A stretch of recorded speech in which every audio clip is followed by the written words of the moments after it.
Alright, friends, we are back for the last of the Datamines before we call it a night. So, of course, we got the stats here for the upcoming ninja units, and we have a little bit of a spoiler, too, which I wasn't expecting. So, spoilers for Vanitas, who's going to be the new character for the story. We also have the Tempest Trial seals, which I forgot to open up, so let's go ahead and grab those there. So, what do we want to do? Do we want to start with the spoilers first? Talk about this spoiler character? I kind of want to. Yeah, you know what? Let's go ahead and do it. So, if you don't want to be spoiled, then I guess click away. But it's not going to be a spoiler for very long, though, because as soon as the as soon as we get the update, we're going to be able to see who this unit actually is. So, let's go ahead and click it, and here we go. So, this is the artwork for Vanitas. Kind of reminds me of this one character from Puzzle and Dragons. There's like this little brown girl in that game. What's her name? She's like an Egyptian character. I think her name is Basket. Yeah, Basket, right? Like she kind of looks like Basket from Puzzle and Dragons. So yeah, there we go for Vanitas' artwork. I wonder what her role in the story is gonna be, right? Like what does she have to do with the all fodder? I guess we're gonna have to find that out in just a moment. Okay, now we also have the weapon for this character, courtesy of Ree. Shout out to Ree. So Arcane Outburst. Okay, so she's gonna be an Arcane hero. Oh wait, no. This character, she's not from the All Fodder story. She's not from the book. She's from the Tempest Trial. My bad, guys. We're gonna run into her in the Tempest Trial. So, -1 special trigger. If foe's range is 2, calculates damage using the lower of foe's defense or res. Foes with a range of 1 cannot warp into spaces within 3 spaces of unit. And foes with a range of 2 cannot warp into spaces within 4 spaces of unit. In either case, does not affect foes with past skills or warps effects from structures like camps and forts in rival domains. At start of player phase or enemy phase, grants Resonant Blades and Resonant Shields to unit and allies in 2 spaces. Grants attack speed, defense, and res up 15 to unit. It deals plus 25 damage. Reduce damage from foes' attacks by 15. Reduce damage from foes' specials by an additional 15. And reduce percentage of foes' non-special DR by half. It's pretty interesting for an arcane weapon there. We have Warp Bubble, and then we have Resonant Blades, Resonant Shield support. We get essentially 30 flat DR on enemy specials, 15 on regular hits, 25 bonus damage, and then plus 15 to all stats. Gotta love that. I love this wording is how they should just word everything. Like, don't give us conditions, don't give us calculations. Just be like, here's the number, you get it. Plus 25 true damage. How about that? Plus 15 to all stats. How about that? Instead of the funky 3-column and 3-row ally number times 5 plus whatever. Like, come on, man. Just simple numbers. Make the game simple again. So, all right, there we go with Vanitas' arcane weapon. What is her movement type? Has anyone commented that? Like, I want to know what her weapon and her movement type is. Or is this even a her? Hold on. Is this a dude? She's Ganglot. Okay. It's implied. Well, we don't want to spoil. Let me get away from that. We'll figure it out when the Tempest Trial actually drops. So I forgot to do this also during the trailer. We have the inheritances for the new passives. Conjuring Breath is for all movement types and looks like tome only. Unless I'm missing something. I'm pretty sure it's tome only there. Okay. All right, then Hone Assault is for cavalry only. Speed and Defense Lull Finish, infantry only. And then Lookout Smog should be for dagger only. Yeah, all daggers, all movement types, and daggers. And then Shatterproof is for anybody. So yeah, nothing too crazy there. Lull Finish is pretty strong DPS skill. Like Conjuring Breath, they kind of had me with the... they had me in the first half when they said it nullified healing, but then it doesn't nullify Miracle in combat, which kind of sucks.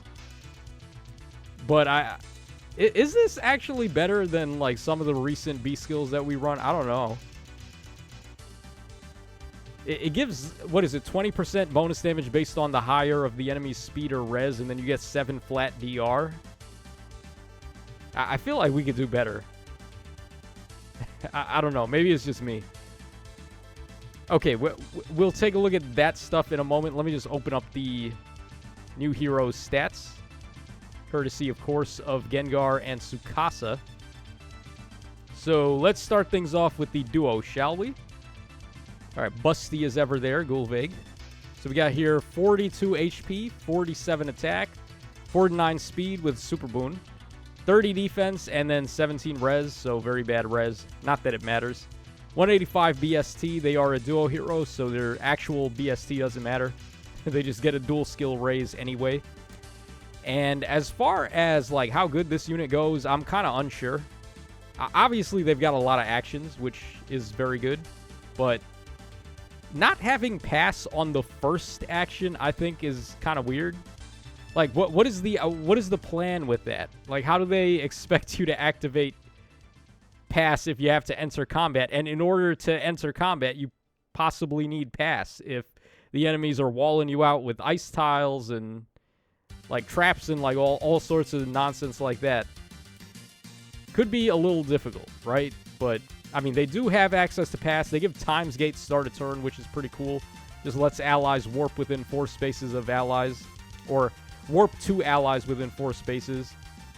And then they give Anathema as well. So, yeah, I feel like they should be doing a little bit more damage. They are a brave attacker, though, right? Like, the other Gulvigs are not brave attackers. That could be a little bit of a difference maker for them. But yeah, I feel like they may be lacking a little on DPS. Now, Yunaka is not lacking on DPS. She's getting her, what was it, her B skill or her A skill, Zippy Zappy. It gives her 15 true damage on top of the 25 she gets from her weapon. So that's like 40 points of true damage coupled with her brave attack. And then that's not to mention anything else you could be giving her, like the Gladiator Crom support for even more true damage. So, yeah, this is going to be a really heavy-hitting unit. Obvious by the fact that in the trailer they had her turn Brave Vector Deer into mincemeat. So, 40 HP, 47 attack, 49 speed with a Super Boon, 31 defense, and then 32 res. Overall BST of 199, which I guess that's pretty good for an infantry range type. Yeah, she's got essentially the same BST as Panette, except she's a range unit. So, yeah, that's pretty nice. But, yeah, this unit can warp. Now, she has access to pass immediately, unlike Gulvig, so that's already good. And then she covers a lot of ground with her warping. She can warp to spaces that have terrain or difficult terrain or impassable terrain or divine veins or allies even. So, yeah, very similar to the aided Yunaka, but with upgraded skills and pretty much stat allocation, DPS, and all that. Okay, I feel like this Shez has my favorite art on the banner, though. Like, she's looking real thick there in that outfit, which you wouldn't expect. I thought her ninja outfit would make her look a little bit more lean, but nah, Shez is looking pretty filled out there. So, 40 HP. 46 attack, 49 speed, 38 defense, 25 res, 198 BST. Again, similar BST to Yunaka. They'll end up in the same bin. This unit also seems like she could be okay, but I feel like she needed a little bit more. She wasn't as impressive as Yunaka to me. So that's just a little bit of a downside. Her weapon was kind of bare bones. Her A skill gives her the, or can't remember if it was her A or B, whichever. It does give her the effective against all weapon types, but I feel like she would have needed, like how Yunaka's getting multiple sources of big number true damage. I feel like this Shez also could have used that too. So maybe just a little minor nitpick though. But yeah, this unit, I would need to see her in action a little bit. But yeah, without pass or anything like that to do shenanigans, not really feeling her too much. Okay, next up we have Harid, who's going to be our demoted character. So we got here 40 HP, 49 attack with a Super Boon, 30 speed, 49 defense with a Super Boon, and then 27 res with a super boon. Triple super boons there. 195 BST, that's sucky. They could have gave him like one more point, and then he would have been in the 200 bin.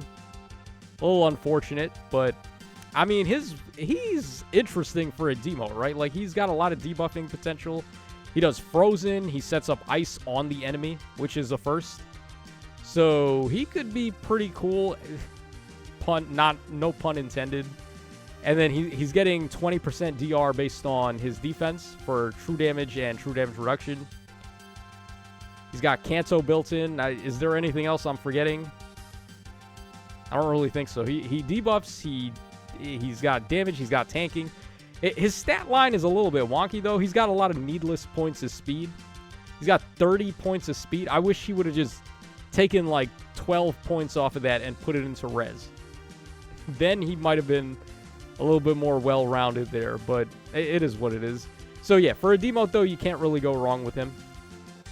And then finally, we have our Tempest Trial prize. So the Ninja Male Shez. You got here 40 HP, 48 attack, 48 speed, 44 defense, and then 24 res. Overall BST of 204. Now, hopefully this guy has a preference weapon. He's another axe unit, though. Bro, why is it always got to be an axe unit? Can we possibly ever get a free-to-play unit that's not an axe that's actually good? Because we have Grommel, we got Marnie, we got Panette. What do they all have in common? All right, let's take a look at these skills now for these guys. So, oh, he doesn't have a preference. That's sucky. Ninja Chakrams plus 8 might, 1 range, brave attacking even on the enemy phase. At start of combat, if unit's HP is over 25%, grants all stats of 5. Unit deals plus 15 damage. Reduce damage from foes' attacks by 10. And also, when unit deals damage during combat, recovers 7 HP. Yeah, whatever. I mean, he's no Grommel. But were we really expecting another Grommel situation? Okay, we got Ignis there. We got Attack and Speed Solo 3. And we got Close Call 3. So, yeah, remember when Marita came out and she had those skills and she was kind of good in the year 2020? All right, then we have Creed with Shatterproof. Well, I was going to say what star he gets it, but it's a gold border, so it's 5-star only. And then Glacial Seal, his nice preference skill that he's got there. Okay, Tempest Trial seals are Panic Smoke and Chill Attack Speed, which are whatever. And I believe that's pretty much everything. I don't think there's anything else we forgot to take a look at. Yeah, that's pretty much everything. So, oh, did we look at the artwork, though? Hold on. I don't think anyone posted artwork. Let me just quickly scroll. Besides Vanitas, obviously. Okay, we do have the artwork here, courtesy of Reese once again. Thank you, Reese. Okay, so... Or not Reese, Ree. So here is Male Shez's artwork. There he is with his chakrams. Alright, that's a pretty cool attacking pose. I like the shading, too. That's pretty nice. Oh, that's badass. Look at that. Really nice pop there on the special. That's good. And the injured art is pretty good, too. Look at that back. Giving some back shots to the ladies there. Okay, I could have worded that better. I'm sorry. But, yeah, nice back shot there. Okay, there is Shez. Yeah, Mama Shez looking real nice there in the ninja outfit. All right, there's her attacking artwork. All right, the special attack. I like how the flame effect coming out of the daggers kind of look like autumn leaves. And there are actual autumn leaves falling there, so that makes sense. All right, and then we got the injured artwork there. Okay. Yeah, female Shez probably has my favorite art on the banner. And then we got the Yunaka rocking the what are those pants. Yeah, so I mean, she's still a cutie pie, right? Like, Yunaka's very cute. But she needs a new tailor. That's the problem. All right, here is the special attack for her. Got some Sakura petals. All right, then the injured artwork. Why does she look so perplexed? She looks confused. Not really the expression I was expecting from an injured artwork. It's like instead of her being injured, it looks like she fired an arrow and it like did no damage to the enemy. She's like, wait a second. Okay, so here we have Fareed's artwork. This is pretty good. I mean, Ice Ike always has pretty solid artwork, but yeah, this time around looking pretty good. I guess he's like the Demote of this year, where like Demote was more armored up like a samurai. I guess this is why Fareed is all armored up. Okay. All right, then we have Big Baps over here. Yeah, so Kvasir and Gulveig. I don't really think Gulveig fits the ninja theme. It's kind of funny. They did Freya and Gulveig back to back, right? They're really trying to milk the mamas. All right, there's the attacking artwork. And the special attack artwork. And then finally, we got the injured artwork there. Inexplicably, her shoe is falling off. Well, maybe not inexplicably. So, yeah, there you guys go. There is the artwork, and that's pretty much everything from the Datamines. So, let me know you guys' thoughts in the comment section down below. What do you think of this new character over here? What do you think her role is going to be in the Tempest trial? And I will catch y'all again on the flip side.